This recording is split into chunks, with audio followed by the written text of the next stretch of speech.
All right. Well, thank you everybody for joining the New York City VMUG. This is going to be our second virtual meeting that we're going to be having. So just a couple of house cleaning things before we jump into the presentation here. So right now, this is going to be the New York City leadership team. So if you do have any questions or you're relatively new or have been around the community for some time, feel free to reach out to any of us here on the leadership team, and we're most likely going to help you out and kind of give you some ideas. And if you want to give some feedback or want to be able to present, let me know or let anybody else know, and we'll go ahead and get you some feedback on there. Moving on, so we'll go over the basic agenda for today. So we're going to be doing some vSphere upgrade discussions. That's going to be led by Bob Plankers from VMware. We'll take a short 5-minute break, and then we'll continue doing a presentation on Homelabs with vSan Homelabs on a budget. And that's going to be presented by Alex Fertmann, who's one of the administrators at Hofstra University. We'll open things up for some Q&A, and we'll just kind of continue the session there for anybody that wants to stay around and have some beers or just kind of chat and have some open dialogue. We'll be around, stick around in the session itself. All right, so without further ado, Bob, I'll hand things over to you if you want to go ahead and share your screen, and we'll go from there. Need to stop sharing. There. Well, hello, everyone. I am Bob Plankers here. Hang on. I'm Bob Plankers. I'm a technical marketing architect with VMware Corporation. I work on vSphere. Actually, I work on vSphere security. So you might be wondering why in the heck is this guy talking about upgrades. I spent 23 years out in enterprise IT. I did many upgrades.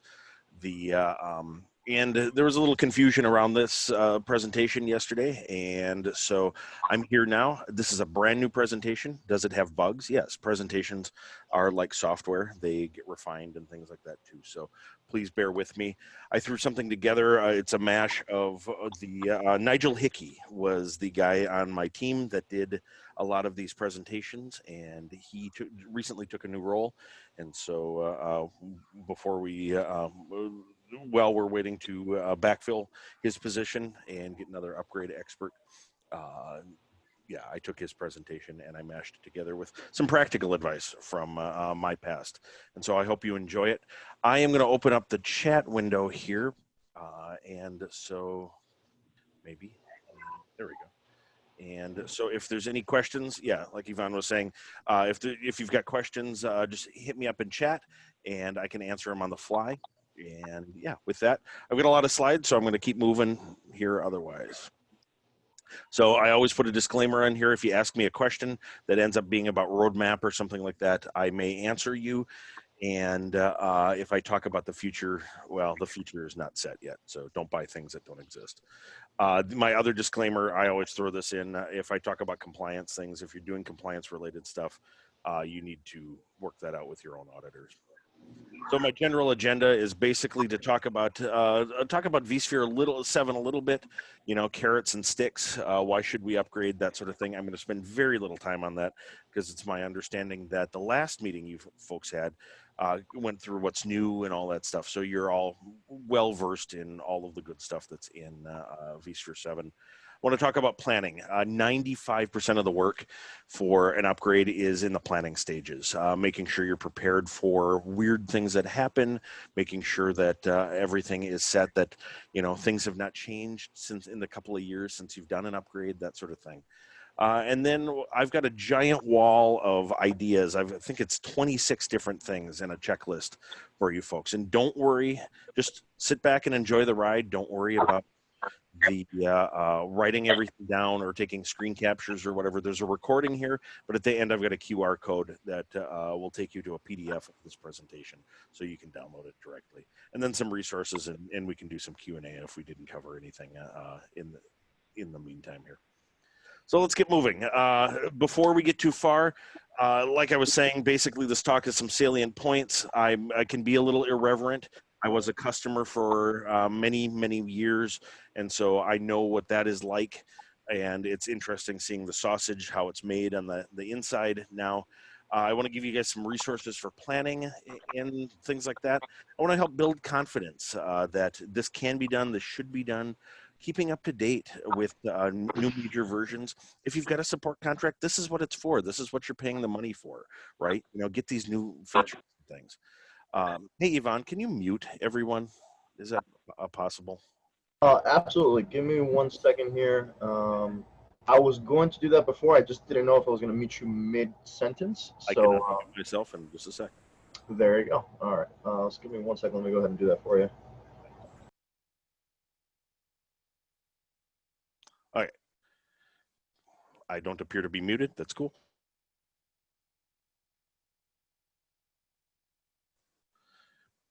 Okay.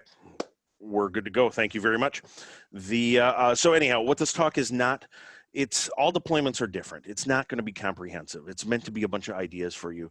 It's not going to fix processes issues inside of your own organizations. Hate to say it, I can't do that. You can though. You can work on it. It's not a substitute for testing. Please test. Not a substitute for calling GSS support services when there's a problem. That's SRs, how we keep score. If you've got a problem, open a case. And this will be parts of an upgrade plan, but it's probably not going to be the complete upgrade plan for you. So, you know, this seems obvious, but now it's out of the way. So anyhow, you know, I want to talk about the idea, if it ain't broke, you know, if it ain't broke, don't fix it, right? You know, to some extent, we're all used car salesmen inside of our organizations, you know, selling the idea of an upgrade. Hey, we should do this upgrade, you know, and why is that? You know, why should we do an upgrade? Well, you try to use the carrots, you know, there's new lifecycle management. Update Manager has been revamped, and it's now called Lifecycle Manager. It can reach down into hardware firmware now. That's really cool. Update whole stacks of things. We've got a lot of new application stuff, intrinsic security, a lot of interesting intrinsic security stuff. That Kubernetes thing, people keep talking about it. It seems popular, yeah. This is a mind map that my coworker Neil's put together with just the major areas of vSphere 7, and there's a lot of interesting stuff here. Again, not going to really talk about all of it, but you know, there's a lot of carrots why we should upgrade, you know, and a lot of little things too. APIs, for example, vSphere 7 has got 98%, 99% API coverage now in vCenter. Compare that to vSphere 6.7. One thing I'm going to tell you up front, I'm not going to lie to you if you ask a question or whatever. You know, 6.7. It had 60-70% API coverage. Wasn't all there. That was not as useful as it could be. 7 has got 98-99% API coverage. Lots of cool stuff there, you know, and that's you won't see that mentioned in a lot of marketing stuff, but that's a huge draw because you can automate against it. Even just the code capture thing, the code capture utility in the HTML5 client can record what you're doing. And it used to be able in 6.7, it spit out a Power CLI script. Now it can do a JavaScript for the orchestrator, it can do Python. It can even do Go if you want to compile a Go app. So these are just the little carrots that, you know, and all stacked up, it makes for a nice reason to upgrade. A lot of interesting stuff. There's performance improvements, all kinds of stuff. You know, the flip side is the stick, you know, eventually stuff goes out of support. And, you know, vCenter or vSphere 5.5, we're done with that. You know, hopefully you folks are as well. End of technical guidance is soon here. vSphere 6, same sort of thing. Technical guidance or end of general support was earlier this year. You got a couple more years of this. Something I will point out to you, if you didn't catch it when it happened, was that we extended the end of general support for vCenter server or vSphere 6.7 to 2022. We didn't extend the end of technical guidance, so the extended support still stays the same, but that's to help people buy a little bit of time. So if you didn't want to go to 6.7 or didn't want to go to 7.0 directly, if you wanted to stop at 6.7 now, you know, you can do that as well. That out of the way, you know, let's talk about planning. This is the bulk of the presentation, the bulk of what we need to talk about. The 7 Ps, proper planning and practice prevents painfully poor performance. This is the British version. It's slightly less vulgar than the 5P American version, but and I like it. They add the practice part of it, and testing is really important. You know, and it helps us figure out where we're going to go. You know, during an upgrade here, Upgrades are good times to do other things as well, you know, to fix little problems in your infrastructure, and to think about your infrastructure as a product that you deliver back to your organization. And so figuring out what you want to do, where you want to go, you know, that's part of what I want to talk about here. Do you want to climb over to the next mountain here? Do you want to go down in that valley? What are going to be the obstacles between here and there? And so, you know, that's what you have to kind of suss out when you're doing an upgrade, you know. And there's a lot of reading involved, a lot of research, and then just a lot of, you know, information gathering, making sure your ducks are in a row, as the cliche goes. Upgrade paths, we talked about the end of general support. You can't go from, you have to be at 6.5 or newer to go to 7. You can't go from 5.5 to 6 directly. You can go from 5.5 or 6 to 6.5. But if you're that old, if you've got an environment that's running that generation of software, it might be, you know, it might be time to think about hardware upgrades as well. You know, forklift upgrades get a really bad rap. You know, there's a lot of people, oh, no forklift upgrades, but actually forklift upgrades are really kind of cool because it's a green field. How many times do you get to truly build a brand new environment in your life? You know, it's not that often. And so the forklift, the idea that you can build a whole new thing and you can start fresh, you can add things that maybe weren't there, or you didn't turn on when you built the hosts with vSphere 5.5 or 6. You know, UEFI Secure Boot, that's basically table stakes now for operational security, malware avoidance, that sort of stuff at the infrastructure level. TPMs, trusted platform modules. If you're buying new hardware, spend the $40 a host and get a TPM in it. Lots of interesting security stuff happening on, and not even just vSphere, but Microsoft OSs, Linux OSs on bare metal can use this sort of stuff. And yeah, very interesting. It's a secure enclave, can hold secrets, got a little random number generator in it to help entropy when a system boots, that sort of thing. EVC, if you're building a new cluster, please turn EVC on. A lot of people, we hear from a lot of people that somebody told them it affects performance. It doesn't. It's way more nuanced than that, but in general, it doesn't. And if there is a performance issue, we've got a workaround for that. It's called per VM EVC. You can actually work around the limitations of EVC there. And just adding more isolation. We see with ransomware and things like that, some of the big ransomware stories in the news lately, that people don't have enough isolation between their management interfaces and their infrastructure and their users and things like that. We see major corporations being taken down, and to me, that says we need to do better here. What better way to do it than starting fresh, thinking about all that stuff? If you have the opportunity, it's kind of cool. We also have a fling. The flings.vmware.com has a number of cool things out there. One of them, this is super popular. It's a so you can do cross vCenter migrations, shared nothing between two completely disconnected vCenters. This utility, it's a little Java app, will help you automate that and do it in bulk. And this is a really popular thing. People have moved thousands and thousands of VMs with this tool. So I put it out there as just an idea. You don't have to listen to me, but it's a thought. So moving on, other thoughts, you know, where else do we find information? Well, if you type into Google, or I think in Bing here, I do most of my demos actually in Edge at this point, because it's just a nice clean browser for demoing and things. If you type in vSphere release notes, you get the release notes. And the most interesting part of it is the product support notices. This is where you learn that the vSphere 7 has only got an HTML5 client. It supports TLS 1.2 by default. 1.1 and 1.0 are disabled by default. That the external platform services controller is gone. It was deprecated in 6.7, and you could do some weird stuff with convergence, but now that's handled by the upgrader, and we'll talk about that in a second. Windows vCenter server is gone. vCenter server for Windows is gone. You don't have to maintain a Windows license there, a database license. You don't have to have a political fight with your Windows team. Who owns this piece of infrastructure? The infrastructure team, the vSphere team, or the Windows folks? VNC server is gone. That wasn't super popular anyhow.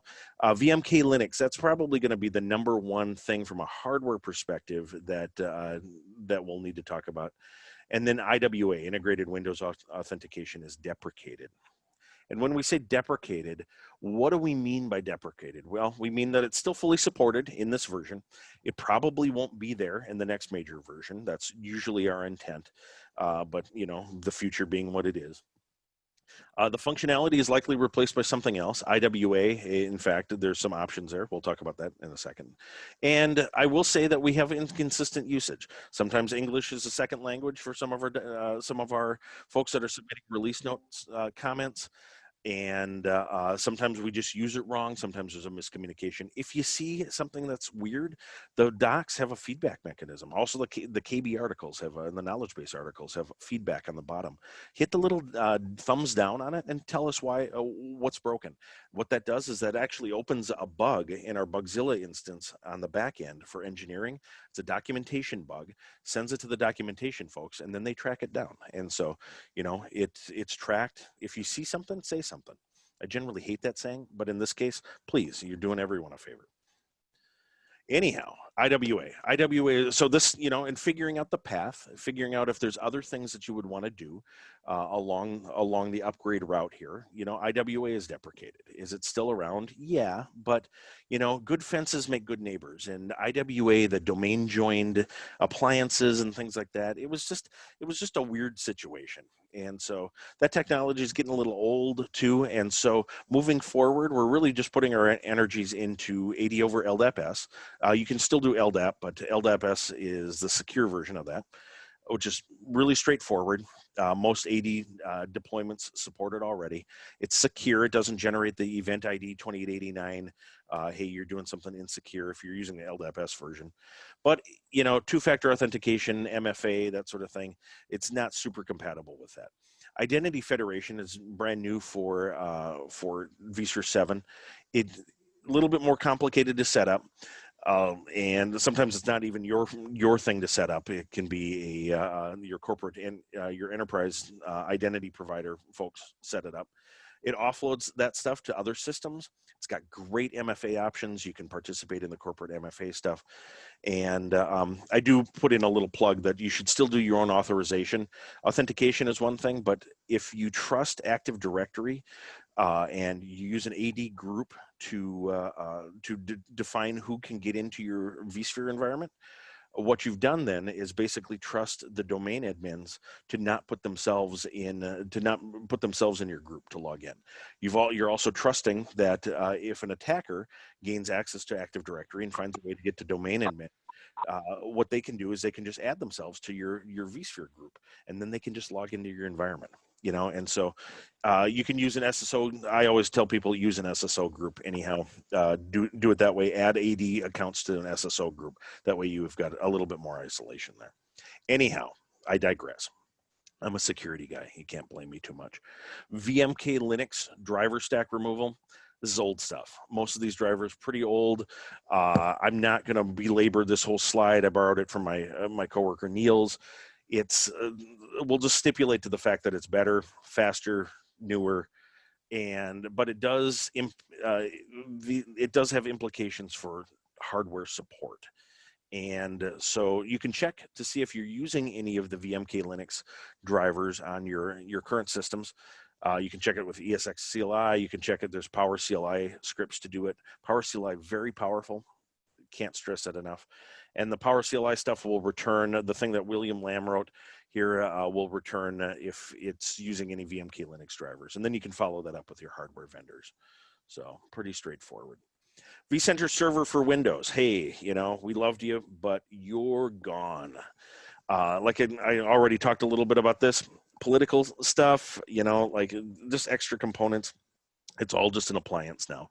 And vCenter Server and ESXi are meant to be appliances, meant to be treated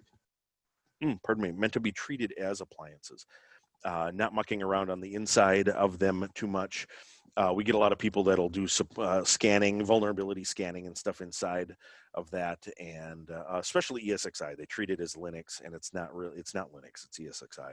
It's really interesting. But the Windows stuff is gone. It's all appliance now. And the migration, how do you get from Windows to the appliance? Well, the upgrader will do both a migration and an upgrade for you. It looks strikingly like the appliance to appliance upgrade, where it deploys a new vCenter server appliance. It copies the data and configuration to it, and you can choose whether you want to copy performance data and event logs and things like that as well. Like I said, elimination of extra licensing, political issues, simple. It's also worth mentioning that you can change the fully qualified domain name. Now, 6.7 update 3 and newer, you can change the name of a vCenter server. You used to not be able to do that very easily or at all. And so when you do this, if you want to get rid of the fact that your appliance is called, VCWin 84-ATL-NYC-4 or something like that, and just call it vCenter, you can do that now. Worth noting that during all of this stuff, the upgraders and the migration tools and things, if something goes wrong, it still has the old version sitting there. It shuts the old version down. You can start it back up again. It will delete the original or delete the attempted appliance upgrade there, or it'll leave it there for you if you want, and so you can diagnose it. If you are doing a Windows upgrade, you may have to rejoin the source Windows vCenter server to the AD domain. I believe it unjoins it for you so that it can rejoin it on the other side with IWA. And then you can make a decision whether you want to continue with IWA or not, that sort of thing.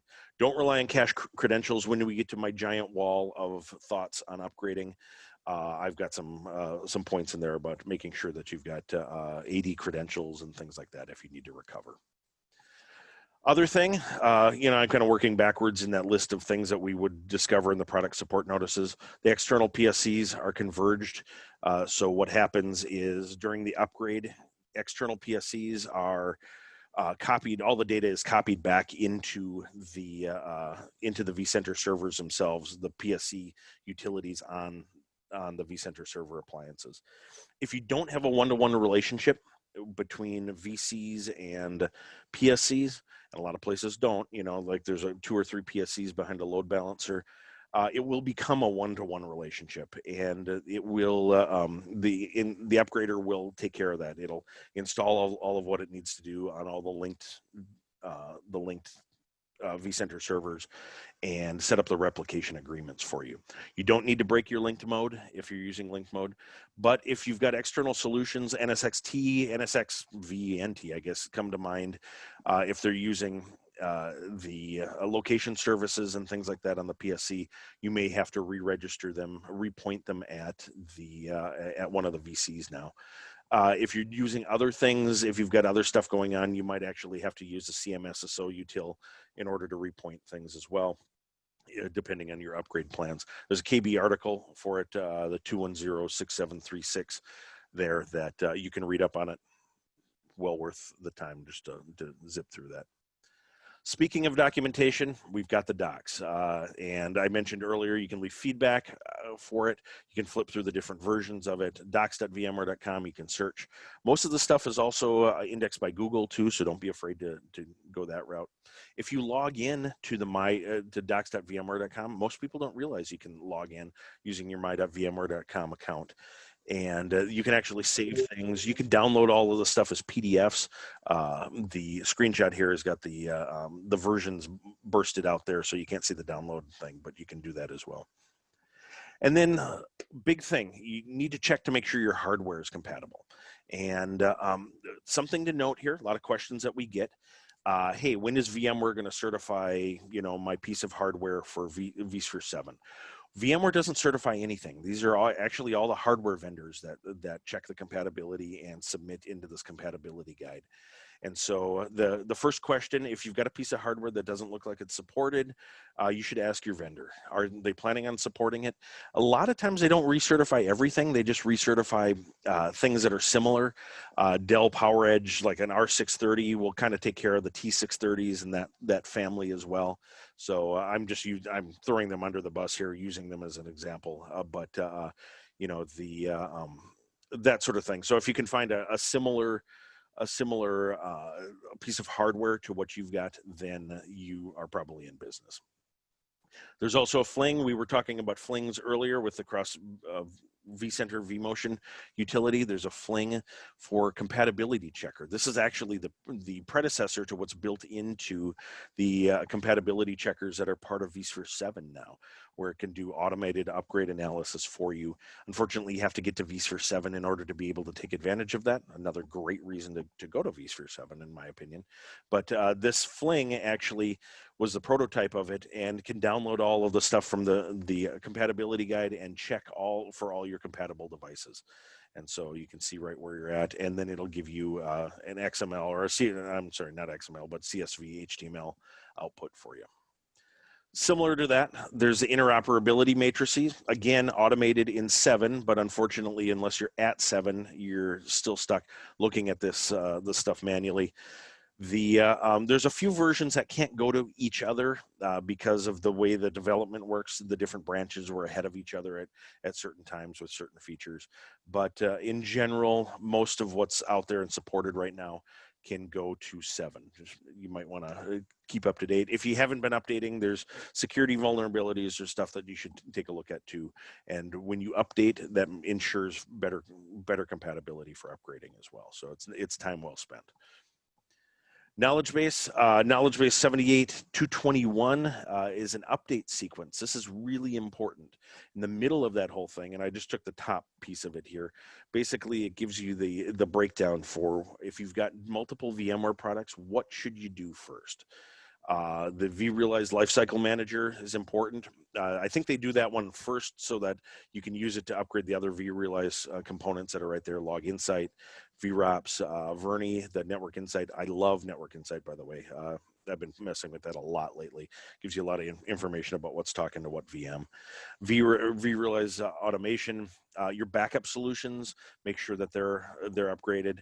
SRM, finally, after you get eight steps deep here, you finally get to vCenter Server.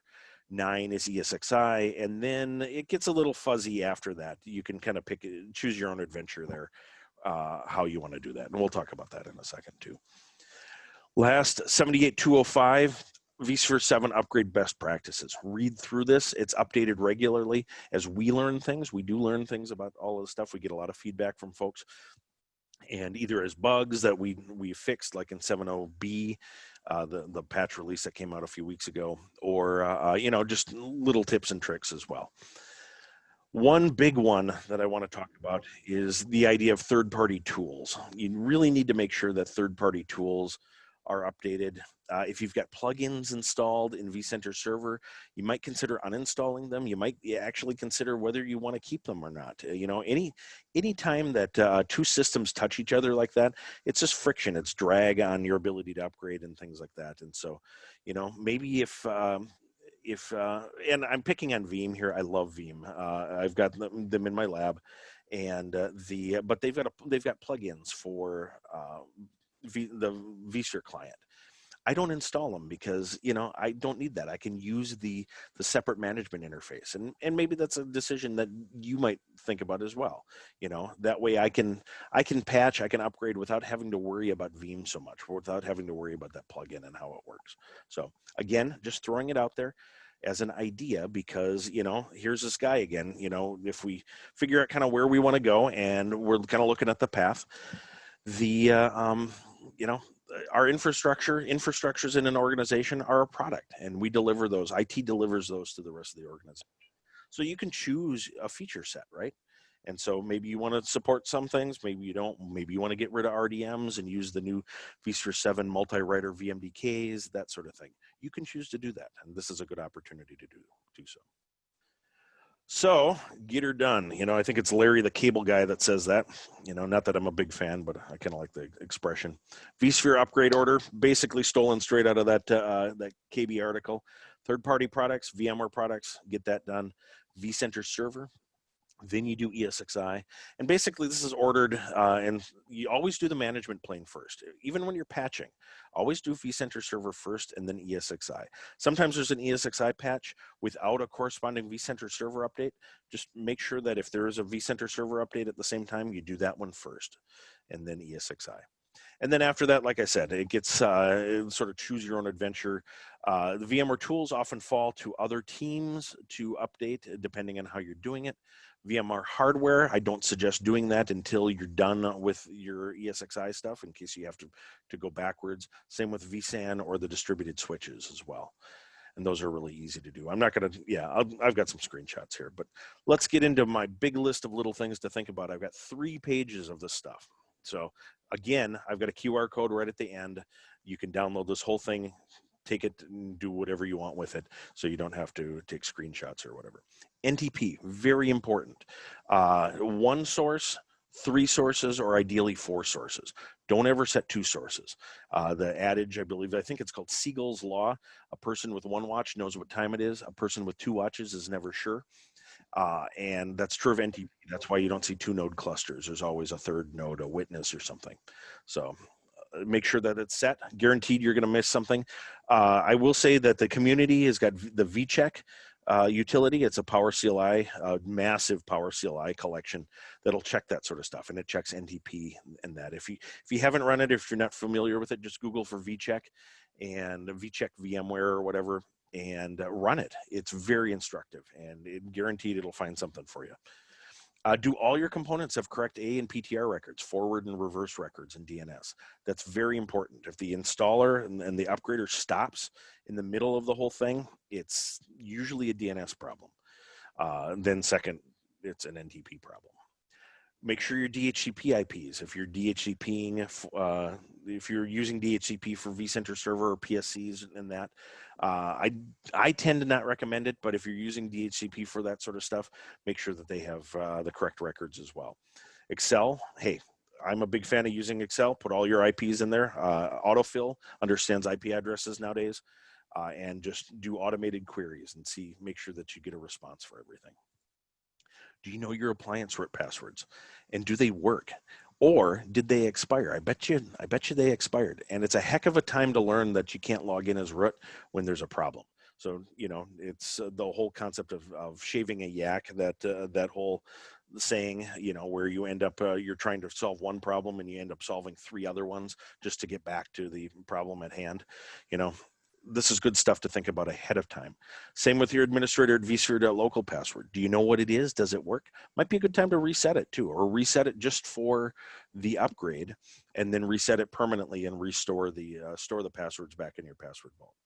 Same with ESXi root passwords. Why would you need this? Well, if your management plane is down, you can log into ESXi directly and interact with consoles. Ideally, you wouldn't need to do that, but in the middle of an upgrade, when an app admin does something dumb and comes to you in a panic, you can tell one of your other team members, "Hey, can you go help this person?" And they can work it out, that sort of thing. KMS connection information. Good time. You won't need it. Likely won't need it, but a good time to make sure that you know how to get it or that you've got it around. And again, can you get to the consoles of your ESXi host? Not just, not SSH or anything like that, but can you actually get to the console of your ESXi host if you need to? I discovered this. This is all stuff that I've learned the hard way, and so I'm hoping that. I love the demotivator poster, the one that says sometimes in your life serves just as a warning to others. If my life can be a warning to you, that's a win for me. Sometimes you can't get to the consoles, especially if you're relying on like an iDRAC or an out of band, like an ILO or iDRAC or whatever, out of band management controller to get there. Discovered once that my network engineers had put ACLs in place to protect those. Unfortunately, they protected them from me as well. Thanks, guys. Very helpful. Do you have a file-based backup of vCenter server? Do you have an image-based backup of vCenter server? Are you sure? Do you know how to restore it? Seems straightforward, but I put it in the list, something to think about. Do you have a spare IP address for the temporary appliance? You're going to need one. It's not super clear up front that you're going to need one, but it will ask you and you'll go, oh, crap. It needs DNS as well. You might need firewall rules. I usually put, when I was building infrastructures, I still build infrastructures. I always put my vCenter server in with my ESXi host so I don't have to worry about firewall admins accidentally cutting off my management interfaces.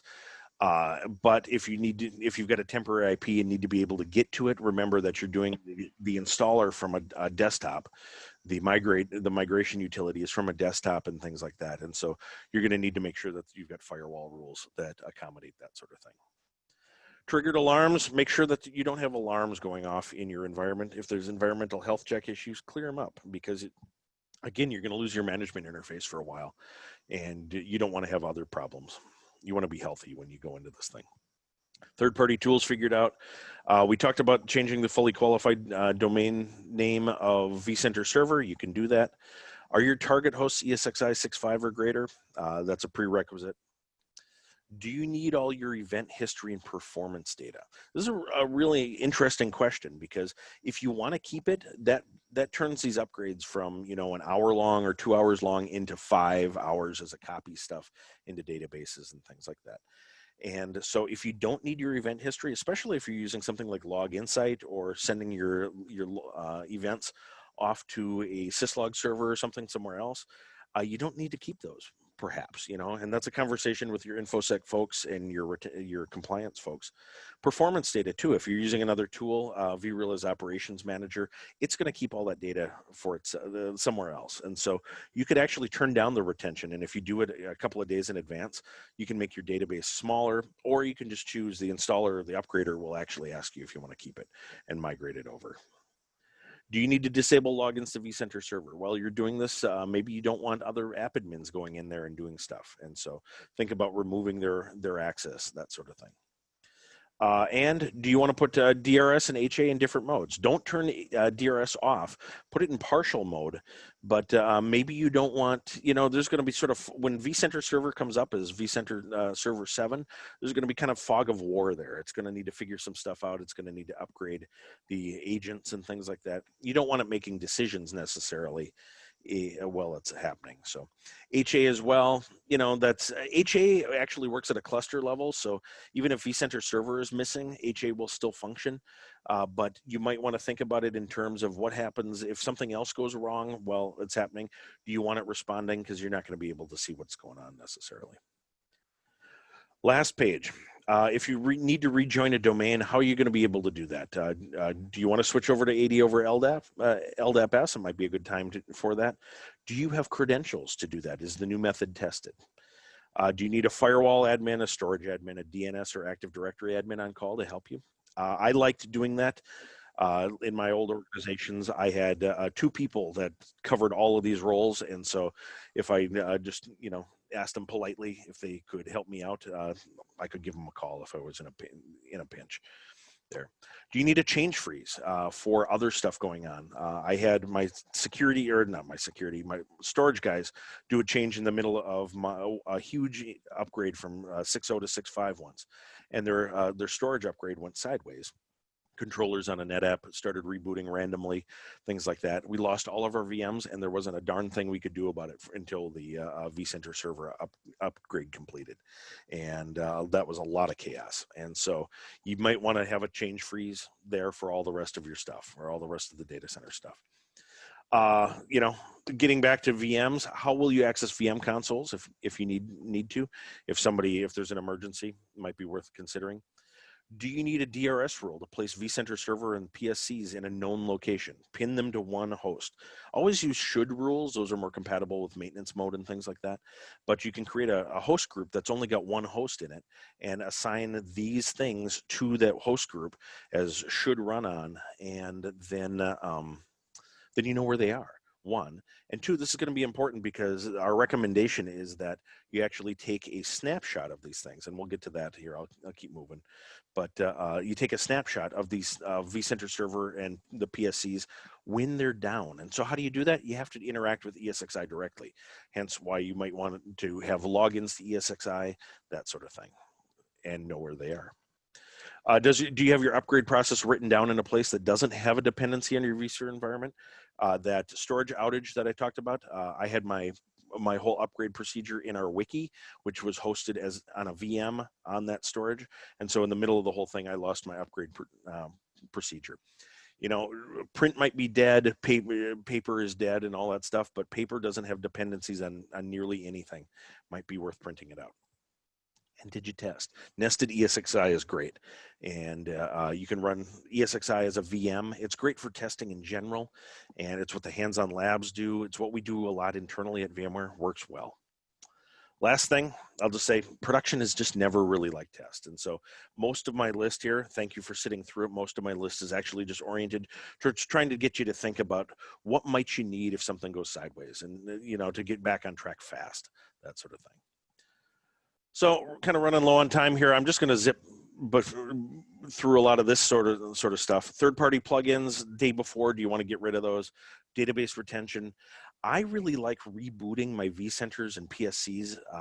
Any system that I'm doing any major work on that hasn't been rebooted for a while, I like just rebooting it as it stands to make sure that it comes back up normally, that there aren't other latent problems in there, that malware has not been installed on it, all that sort of stuff, because otherwise you've got compounding issues. I learned this from an AIX admin many, many, many years ago.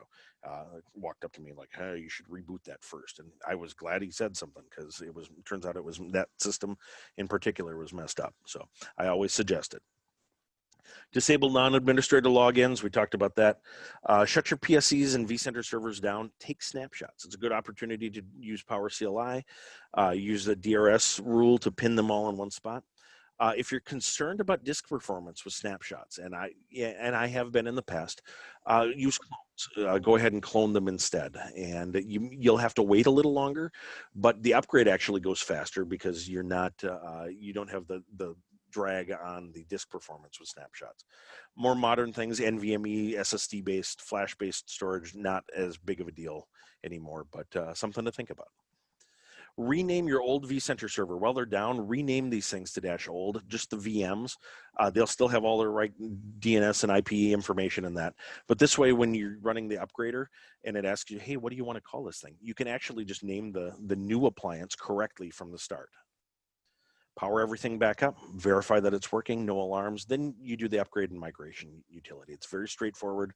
There's a number of steps. You'll need to log in, and it prompts you. It's really simple nowadays. And I always laugh. I'm a pessimist, and I always wait for, what's going to go wrong. And the last few of these, I did my lab, the lab that I do most of my work out of. I did that not that long ago here, and it was seamless. It was very stable. And then once it's done, log in, ensure your hosts are reconnecting. If they're not reconnecting, go ahead and reconnect them. Tell it, yes, you want to upgrade the agents on them. It'll need to upgrade the vCenter, the management agents, the HA agents, that sort of thing, and it'll take care of that for you. So what else do we have? Once it's done, make sure you check for updates in the VAMI. It's a good idea to come up to the latest versions always, but while you're doing it here, patch. Check your VAMI settings, the root password expiration, logging, NTP, make sure that that stuff got copied over correctly. Configure your file-based backup, reinstall your third-party tools, turn everything back on, and then wait a few days, and then you can remove the clone snapshots, the old vCenter servers and PSCs, things like that. But just leave them, just in case you need to go back. And once that's done, then you can start thinking about ESXi as well. And then, reset your root passwords, your administrator passwords, store the new ones. Beyond that, leave some time between vCenter server and ESXi. There's points of no return here. And once you get into upgrading ESXi, you can't go back if you need to. And so make sure that you're stable. A few days, that should be enough. And then, it leaves you time to contemplate whether you want to upgrade or rebuild ESXi. We talked a little bit about this earlier with the forklift, but there's no reason that you can't upgrade vCenter server and actually just rebuild ESXi as well. I really like that approach, the sort of hybrid upgrade thing, because then I can turn on the UEFI secure boot. I can turn on TPMs and SGX. I can update the firmware and the settings. iDRACs, I've been liking shutting off the iDRACs have got a pass-through OS connection on them. It's basically a backdoor. I like shutting that stuff off for security. And then, once you start an ESXi upgrade in a cluster, it's a good idea to do that relatively quickly. You don't have to go super gung-ho on it, but get it done inside of a week, because you've got a split situation there. And don't upgrade your hardware VM hardware versions until you're done, because if you need to go backwards or something like that, or you have an outage, you want to make sure that the VMs are compatible with all of what's in your cluster. So when you're kind of in a split situation like that and during an upgrade, it can be a little precarious. It's not as precarious as you might think, but don't do anything tricky. Clever is kind of your enemy here.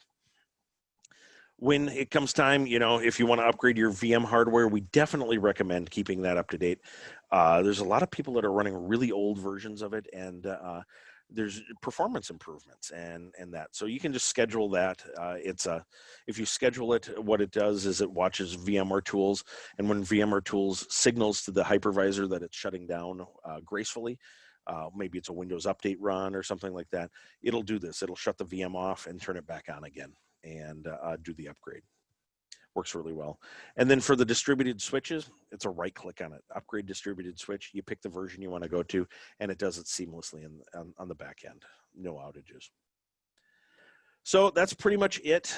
Resources. Oh, I didn't talk about vSan. vSan upgrades. I would wait till the last minute to do all that stuff, or not the last minute, but I would wait till the end of all this stuff. Make sure the environment is stable, and then that's a whole other process, because depending on what version you're coming from, it may either update just the metadata, which is quick, or it might need to rebuild the whole cluster, which takes a while. And so yeah, wait until the end for that, and then you can just let it go, and it can do its thing on its own. Knowledge base articles, there's a whole bunch of them here. These are mostly from my coworker Nigel. Nigel has written, I know this is vSphere 6.7. There's a brand new one coming out. We just finished editing on it, and it's about to come out. Follow our blog. And speaking of our blog, blogs.vmware.com/vSphere, lots of good information there. We put, there's a ton of vSphere 7 information there, and we're planning on doing it for future releases here. Stay tuned, follow it with your RSS feed reader. We've got a vSphere YouTube channel as well. I'm the guy in the lower left there, and talking about all kinds of different stuff. And it's, yeah, so you can follow it there. And I promised a QR code for you, and I'll give Ivan this as well, so that he can download it and post it in the VMUG workspace or whatever it's called. And with that, I thank you very much. Thanks for having me. I really appreciate. This is my version of. I used to get out of the office a lot more. This is my version of doing that. And I hope one day that I hope you're all being safe and staying safe, or as safe as you'd like to be. And I hope one day that I actually get to meet you in person again. So, Ivan, back to you, man. Thank you, sir. Absolutely. Thank you very much for that presentation. It was definitely great and a lot of useful information for sure. Yeah, it's kind of a wall of stuff here, and I'm sorry about that. At the end of a day, it's boom, fire hose. But hopefully, download the thing, and you can, do what you need to. I'm rplankers@vmware.com if you want to reach out. I'm also just Plankers on Twitter. You can hit me up, and your mileage may vary on Twitter as well. So I want you there. Sounds good. All right. Well, I appreciate it for you joining. And Irv is asking if I could put the QR code back. Hang on just a second. No worries. Also, while he has a QR code, I will be posting this up on our blog as well, and posting this up. So if we have a direct link, we'll go ahead and post that up, so everybody will have that available for the presentation. Wonderful. Thanks for being my beta testers of this presentation as well. No worries.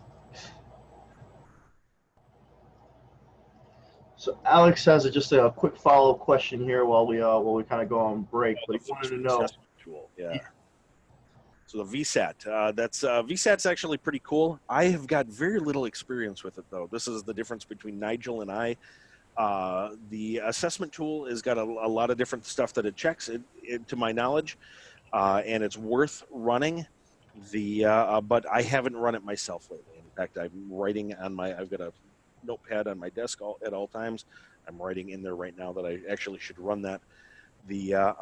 But people seem to really like it, so I would check it out for sure. Sorry, Alex, that's as best as I can do right now. He's been advising you. Yeah, good. Yes, definitely advise your customers to use it. At the very least, it's a little bit more information, right? And it'll catch things that you might need to look at, and that. So, and maybe automate some of the other things, the compatibility checklists. Yeah, I'll give it a go, and I'll ping you internally and let you know how I make Oh out. yeah. If I have any questions and stuff. So I'm Core SE on the enterprise side. Ah, very cool. Well, nice to meet you. Likewise, I think we've spoken before as well too via email not too long ago, but Cool. we'll be chatting again in the future. So thanks for that. I hope so. Thanks. I'll stick around for about 5 minutes here, and then I am in Central Time. I'm just south of Madison, Wisconsin, and so I need to go eat dinner with my family. And like I said, reach out rplankers at vmware.com if you've got questions, or plankers on Twitter. Awesome.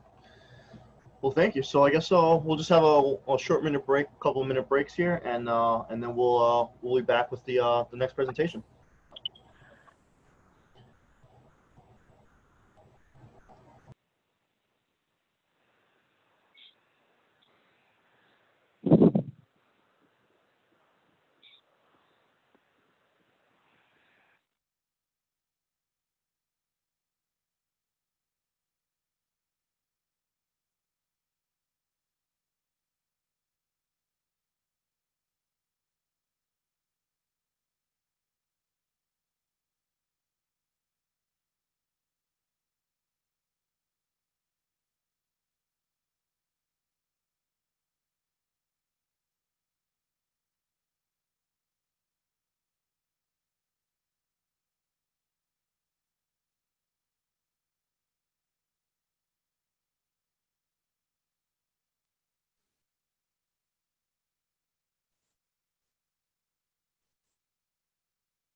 Hi, Alex.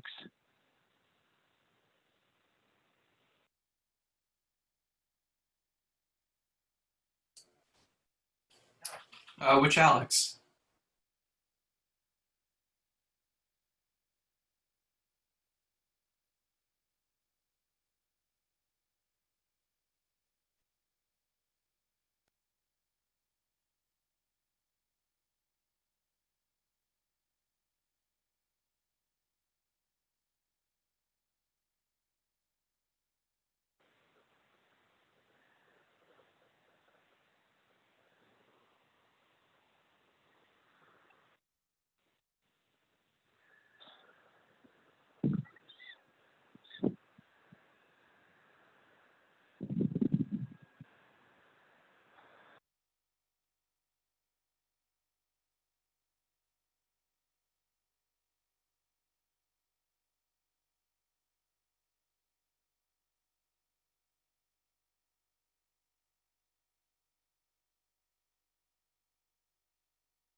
All right. Well, everybody, welcome back. Hopefully, you're back from your short break here. So we'll get things started and turn things over now to Alex Fertmann, who will go ahead and do his presentation on vSan on a budget. So, Alex? Thanks, Yvonne. No problem. Let me stop sharing and I'll hand things over to you. Sure. All right. Okay. Somebody say something? No, I think we're good. I think you're good to go, Alex. All right.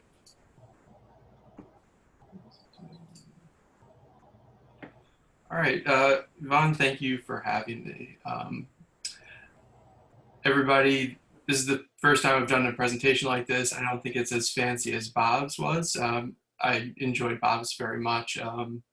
I've actually run into probably every single issue over the years that he has covered in that presentation, and I would say it's super comprehensive for vSphere upgrade. So I would use that as your gold standard moving forward. All right, so today I'm going to be talking about doing a vSan Homelab on a budget. So, but before I do that, I want to give a quick shout out to Alex Lopez, who is here in the group with us today. I haven't talked to Alex in probably about 6 or 7 months now, and I just saw him in here. We actually met early 2019 when I had started a VMware Discord server probably 3 or 4 years ago, and it just never had too much traction. Alex kind of jumped in, we talked, and he's actually been taking over as lead moderator for it now for a while. And he's done great work there, and I encourage you all to head over to that and join the discussion over there. All right, so who am I? First off, I'm a guy in front of a plate of ribs. What else do you want to know? My wife said that she's never seen me smile so much. So I've been working in IT for 14 years. I work in higher ed. I work for Hofstra University on Long Island. And I worked in the cloud hosting sector for a short while.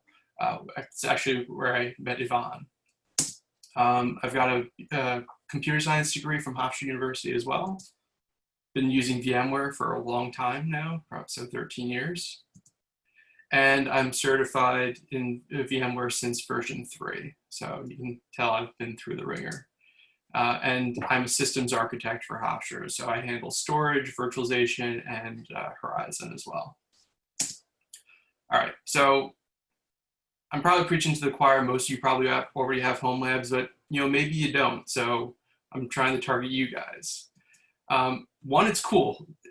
Everything is, cloud hosting nowadays. It's like, so people don't have much stuff at home, but it's kind of fun. You can't really do that, with AWS or any of the cloud hosting providers, actually physically touch the hardware in front of you. So it kind of gives you something to quantify. It's great for continuous education. We all know this, IT in general, you need to constantly be learning. So Homelab is great for that. You get to learn your new skills, like vSan.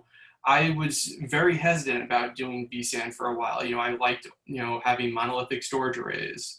In my own Homelab, I was just using NFS to a FreeNAS box. So I kind of held out for a little bit to try vSan, but, I had the Homelab to do. I was able to do it, when I had a few minutes here and there, and it's worked out great.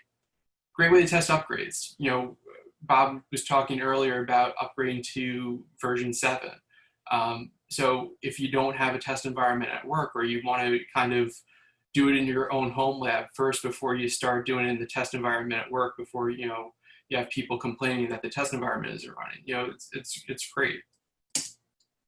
And it's a potential tax write-off. So do you do side work? Are you paid as a 1099? Any hardware that you buy, you can use as a write-off because you're using it, one for education or one for your business. So think about it that way. All right. So there's some barriers to entry with your vSan or your Homelab. One, it's too costly. You have to buy hardware and then you have to run the hardware. It's at least on Long Island and the New York metro area, power ain't cheap. you don't have time.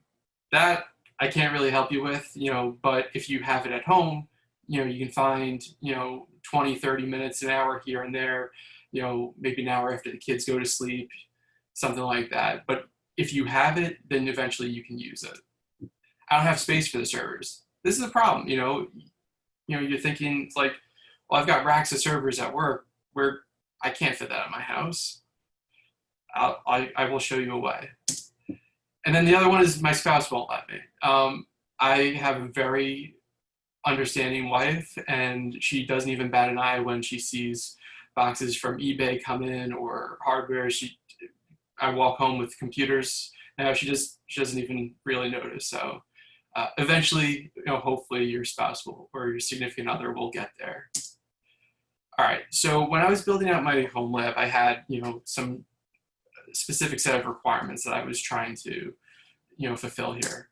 First one, I wanted a 3-node cluster, specifically for vSan. vSan, you can do a 2-node vSan cluster, but you still need the witness node, so you still need something for that third one. 3 nodes, it just makes it easier. 4 nodes is ideal, but trying to keep costs down and noise, power, etc. 3-node is kind of that sweet spot. I wanted 10 gig. You can do vSan over 1 gig. It's not recommended. So 10 gig was a requirement for me. I need a small footprint. I just bought a house. I do have space, but I don't want it to take up all the space that I have. The servers need to be quiet. I don't need to be running, a DL360, at full speed and have it sound like a jet engine's taking off. Power consumption needs to be light. I don't want to, have a baseline power usage of 1500 watts, for my cluster. That's insane. And then the issue of, shutting it down, powering on when I'm ready to use it. I want something that I can kind of leave on in the background. I can actually use it, run some home automation stuff on it, but at the same time not kill my power bill. And then hardware needs to be fairly up to date. That way I'm not just wasting money on, buying, 7-year-old server hardware, and then I can't even go to vSphere 7 or the next update. All right, so here are some of the decisions I made for my home lab. For compute and for the small footprint side, I decided to go with small form factor business workstations. These are the same stuff that your own businesses are probably using. Maybe you guys lease, maybe you don't, maybe you own them. But these things are fantastic, especially some of the higher end ones, and the power usage on them is low. Like I said, this satisfied my speed and architecture requirements. So I've got an i7 6700, so it's Skylake, and it's a quad core. This is my little home lab cluster. I used Lenovo M800s. These are off lease. I got them on eBay. They were cheap. And then I upgraded the hardware in them. So each one's got 64 gigs of RAM. It's got a 256 gig boot SSD, a 500 gig SSD from my vSan cache, and then each one has a NAS rated 4 terabyte 7200 RPM disk, and it's got an Intel 10 gig dual port NIC. Network. Side note, when I bought a house, I went kind of crazy on the networking side, and it's been something that I've been wanting to do for a long time, so I did it. And I cabled up the entire house. So there's my little network rack. For the network side, I went with a Ubiquiti Edge Switch 16GX. That's got 16 10 gig ports, and it had plenty for what I needed to do.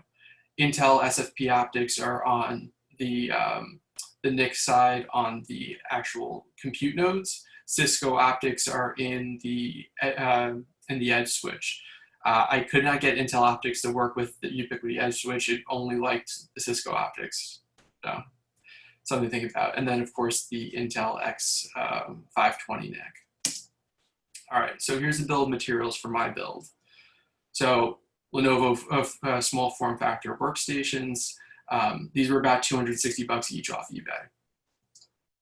RAM, again, I got them off eBay. I was able to get 64 gigs of RAM, for $240 each. Not bad. You can get SSDs super cheap on eBay. Here we go again, $37 each. 500 gig SSD. Again, I hit a deal. I think it was like Best Buy. They were like open box specials for like a day. And then this is a Hitachi 4 terabyte hard drive.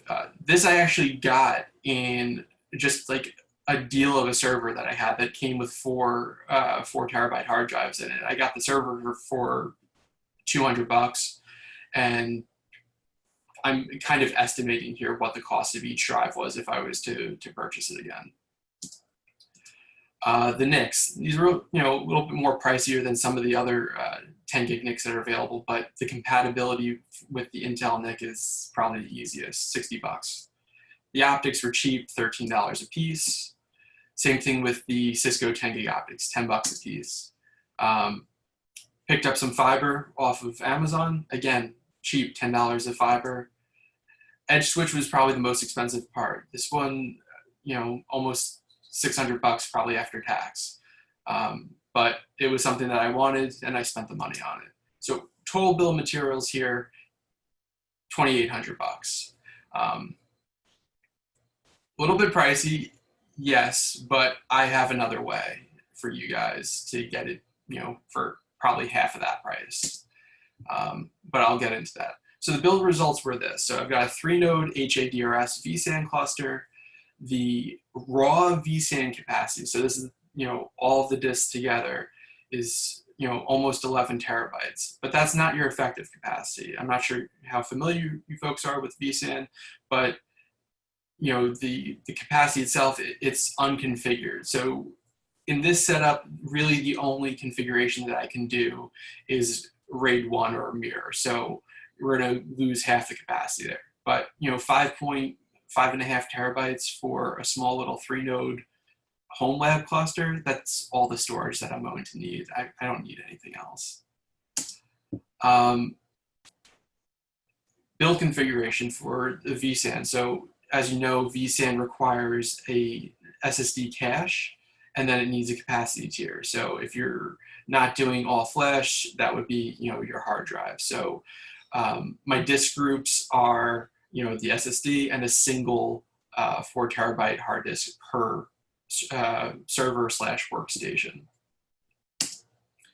Networking side of things, I created a separate isolated VLAN for my vSan traffic. Again, it's my own home network. I don't care about the security level that much. It's just me and my wife on it. But it's just best practice to isolate that traffic off. You can do it with 1 gig, do it with 10 gig, you're gonna have a much better time. And then I absolutely recommend using the distributed virtual switch. Don't try and do this with a standard switch. The distributed switch gives you way more control over traffic, especially network IO control. You can create reservations for vSan, put limits on vMotion. This is super important when you don't have 8 NICs coming out of the back of your machine that you can dedicate 1 full NIC for each thing. This way you can guarantee specific traffic to certain things and limit others. So for instance, in my setup, I guaranteed 2 gigabits for vSan traffic, but then I limited my vMotion traffic to no more than 6 gigabit because I don't want it to fully saturate a NIC, which it would do if you didn't put a limit on it. Some quick benchmarks. So I used the HCI bench fling from VMware, put a little link here. This is a random IO workload, and I was actually pretty surprised with some of the results. 140,000 IOPS on all read. That's pretty awesome. That's pretty much line rate for my for the Samsung SSDs that I had in there. So that kind of makes sense. So you can kind of go through this. All right. So I went through what I have, and you probably want to say, well, how do I build this myself? Well, I've got that for you. All right. So minimum to start, your own vSan lab. 3 physical hosts. Again, technically you can do it with 2 with the vSan witness. Just make it 3. All right, you need enough RAM to cover vSAN and your VM requirements. So vSAN itself, uses a bit of your RAM on your machine. So when you're dealing with small, if you got hosts at work, 256 gigs RAM, 512, terabyte, the vSAN memory consumption is a drop in the bucket, compared, you probably wouldn't even notice. It's a rounding error. But when you've got a small Homelab, every gig of RAM counts. So you definitely need to take this into consideration. There is a calculator, I've got that on the next slide, on how to calculate how much RAM vSAN will consume. So just understand that, and you can kind of go from there. You need one SSD as a cache. We covered that. It has to be dedicated. You can't use your boot SSD also for this. So you need a separate SSD just for this. Again, you need another hard drive. If you're doing all flash, you can do this, you can just be a capacity flash disk, but we're just talking hybrid vSAN here. So one hard drive, again, it has to be dedicated. And all you really need is a single port 10 gig NIC. You don't have to have dual 10 gig. I don't need dual 10 gig. I did it because it's nice to have. And then a 10 gig switch with enough ports for your cluster. All right, here's the link to the vSAN memory calculator. I found this, in the VMware community. It's pretty good, pretty quick. You pop in, the size of your disk, how many disk groups you're planning on having, and it spits out how much memory will be used for vSAN. It's pretty great. All right, so here's some recommendations for your Homelab build. Try and find some off-lease desktops. These are going cheap on eBay. You've got, people that are just trying to offload them. And some of them, the specs that you can find are kind of crazy for, what you're getting. I was able to get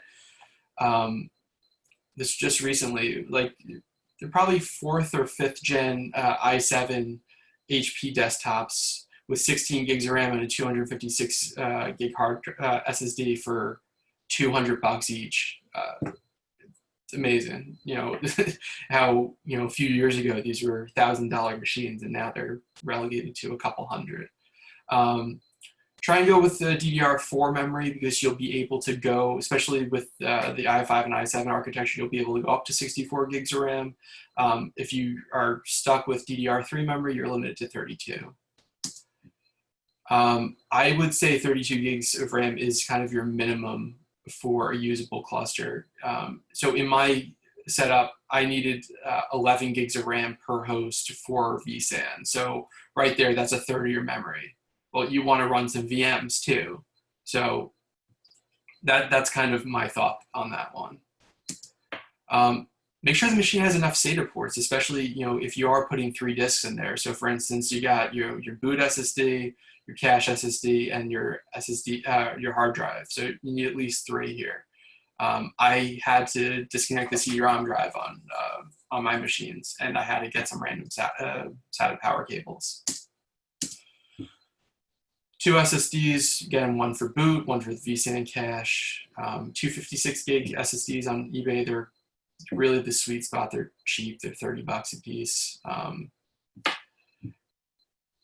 If you don't have enough SATA ports, or you're trying to save a few bucks, you can do boot with a USB stick. We've been able to do that with the SXI for years now. I don't really like doing it. I feel like it's slow, it's clunky, it's just, you don't have the same performance as if you just got like a cheapo. Hell, you can even get like a cheap 60 gig SSD and boot from that. It's probably the same price as a quality USB stick. And then you need a good capacity hard drive. Don't cheap out and get like a consumer grade. Try and find enterprise class hard drives. These are super cheap. You got resellers on eBay just trying to get rid of them. So depending on, if 1, 2, 4 terabytes, they're somewhere in that $20 to $60 range. 10 gig networking. Big fan of the Intel X520 range. So the DA1 would be an SFP plus single port card. The DA2 would be a dual port SFP plus card. So that's where you bring your own optics, or you can use direct attached copper, also known as TwinX. TwinX is, and doing it that way, these cards are a lot cheaper than 10 gig base T cards. For some reason, 10 gig base T, they're not that cheap when you're going onto the used market. Again, if you're trying to save a few bucks, go with the DA1 because it's a single port, and that's really all you need. Don't be suckered into seeing, searching on eBay 10 gig network card, and you see them popping up for 10 or 15 bucks.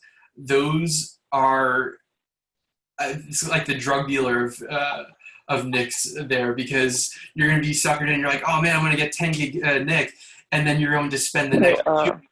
Yep. Hey, Alex. I have to drop the call, so I'll call back later. Okay, that's fine. I'm going to post the presentation when it's done. Okay, so will I get the link in my email? Yvonne, they'll get an email about that, right? Yeah, Robert, I'll be able to provide a link after the recording is over, so you'll be able to get the presentation and the recording as well once everything's completed. Okay. All right. Thank you, Alex. Yeah, no problem. So like I was saying, don't get suckered into those cheap 10 gig NICs, like the QLogic ones. They've got terrible driver support, and you're going to just have a really hard time trying to get them working. You're going to rip your hair out. I don't have much hair left, so I try to, avoid doing stuff like that. TwinX cables, especially if you don't have to do long runs and you're doing these in a fairly small environment. TwinX cables are great because you don't need to buy optics. It's one actual physical item that you need to connect with instead of getting 2 optics plus a fiber, and they're a bit cheaper. You can get them, what did I say here? You can get TwinX on Amazon for 10 bucks. It's insane. 10 gig switch. All right, so this could be the most expensive part of your lab. Mine, again, was 550 bucks, and I purchased it just because I wanted to integrate with the rest of my network. Again, there's sleeper 10 gig switches on eBay where you're like, oh man, I can get a 10 gig switch for 150 bucks, and it's Cisco. Well, that Cisco 10 gig switch is the size of a 1U server and sounds like a jet engine taking off, and might not include the licensing. So, try and do your research on the 10 gig switch. Here's some research that I did. If I was doing this over again and I found I had a cheaper budget, I found this awesome little MikroTik 10 gig switch on Amazon for 140 bucks. It's a 4-port 10 gig switch, 3 node cluster. That's all you need. You don't need anything else. And then use one link for an uplink to the rest of your network. So thoughts there. All right. So putting this together with, probably 20 minutes on eBay and Amazon, this was the bill of materials that I came up with. You can build a vSan cluster that is fairly good for 1,500 bucks. Cost of a gaming rig, and this is cheaper than, I'm not going to knock VMware Education because I've done a number of classes with them. But if I was paying for a VMware class on my own, I would be poor, and I wouldn't have money for this. So, for a third or a quarter of the price of a VMware class, you can purchase everything that you need to do your own Homelab cluster for vSan. Again, I just put links in here. These are all examples. I don't know if these listings are still active, but you can kind of get an idea if they are. They will be, you can use the links when I post the presentation. And some tips here for the Homelab. Look for retired servers, off-lease workstations. If you have the space, you don't care about power, you can get,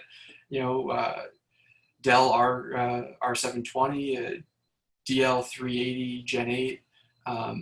Those are V1, V2 Xeons. perfect for Homelab. You know, you get them for a couple $100 each. Add some memory to it, not bad. See if your employer is getting rid of stuff. You know, a lot of companies, they pay e-recyclers to take the equipment away. So you can actually save your company some money by saying, hey, I'll take it off your hands. You don't have to worry about it. eBay is your friend. I'm addicted to eBay. It's not good. Go over to Reddit, check out /r Homelab sales. This was an awesome community that I came across probably about a year and a half ago. And it's all guys and women just like us that are, it's kind of like a little swap meet, you know, whatever extra that you have in your lab, whatever parts you got, you post on there. Usually, you know, you give a little bit of a discount of like what you would see the price on eBay. So if eBay, if something was, you know, $20, you'd post it for 15 because, you know, you're not paying eBay fees and stuff like that. And there's some e-recyclers that are members of the community too. And, you know, sometimes they've got overstock and they're just looking to offload stuff. And you can find some amazing deals if you look in there. I check it probably once a day. My wife doesn't want me to, but I do. And use what you have laying around. If you have a bunch of old SSDs laying around, well, there you go. You're already partway there with your Homelab for vSan. Licensing. This wouldn't be a presentation without some licensing. If you're tight on budget and you don't have any other budget available and you don't care about rebuilding your environment every 60 days, just use the eval license. It's easy. Or hit up your VMware rep. They can get you some eval licenses too if you're in a pinch. Here's a plug for VMUG Advantage. $200 a year, and you get access to pretty much all the licensing that VMware has to offer. That sounds like a deal to me. If you don't, if I had to rebuild my environment every 60 days, using $200 to purchase a VMUG subscription, it's actually cheaper for me. And that's pretty much it. I know I went kind of quickly here. If anybody's got some questions, I'm happy to answer.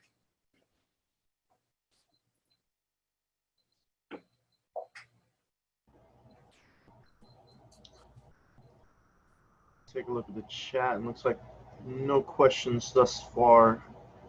A couple comments, but definitely appreciate the presentation, Alex. Looks like we don't have any questions coming in as of right now. But yeah, thank you very much. It was a great presentation. Yeah, thank you. No problem. Absolutely. And feel free to shoot me an email if anybody has some thoughts or questions. The email's at the beginning of the presentation that Yvonne will post. Awesome. I see Melinda, he posted, he's got the MikroTik switch in there. How did it work out? You said it worked out well. It's been in my my Amazon cart for a couple weeks now. I've been wanting to test it out.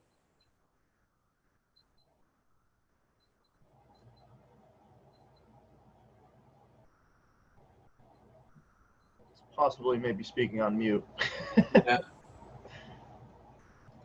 His mic's not working. Okay. Unfortunately. All right. All right. Let's see.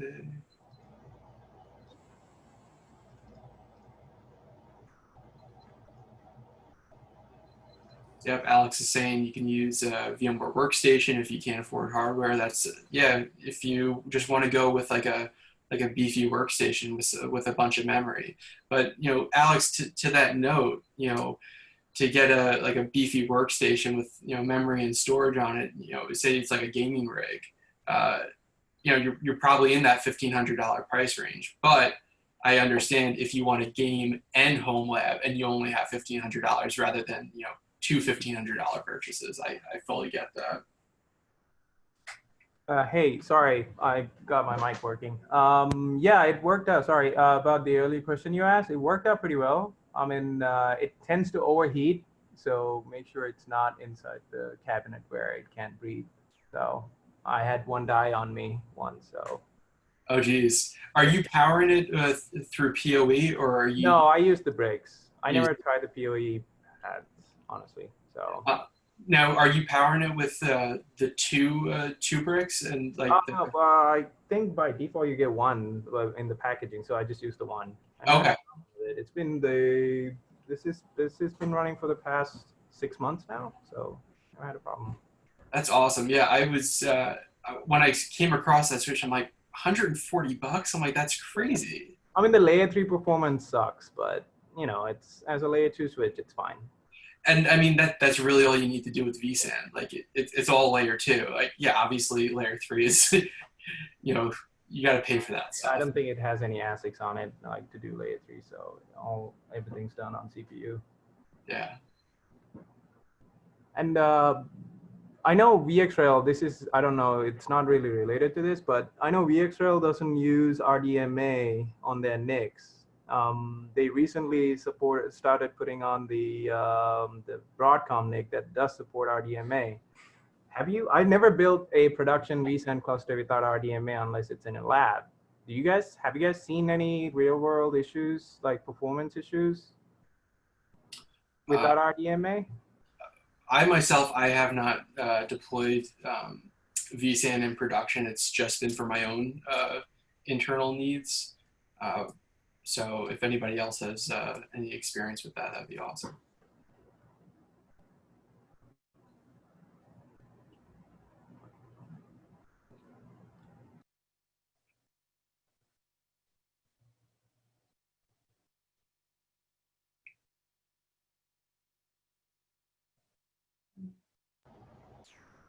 I guess Not as much. And one thing that Alex noted was the switches in my lab. I use Ubiquiti Edge switches, not the Unify line of switches. So they're Edge Max line. So they are incompatible with the Unify management plane. So just make sure you understand that. Like if you see like, oh, I'm going to pick up Edge switches, they will not work in Unify. They are pretty much standalone switches. You can use was it UNMS to manage them, but it's not the Unify single pane of glass.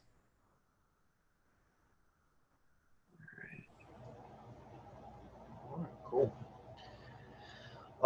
So Alex, just for the time being, I guess, you know, if there's any additional questions, what we'll do, we'll kind of wrap things up, but I'll go ahead and just stop the recording and we'll kind of have, you know, kind of a segue into kind of VMwares and kind of just more open discussions, if anything. If anybody has any follow-up questions, then we'll gladly kind of answer them in the chat here window. So if anybody wants to stick around, you're more than glad to do so, and we definitely encourage it. If you guys want to go ahead and throw your camera on and do whatever you want to in order to kind of you know, participate with us. So we go ahead and stop the recording here. So just give me a second.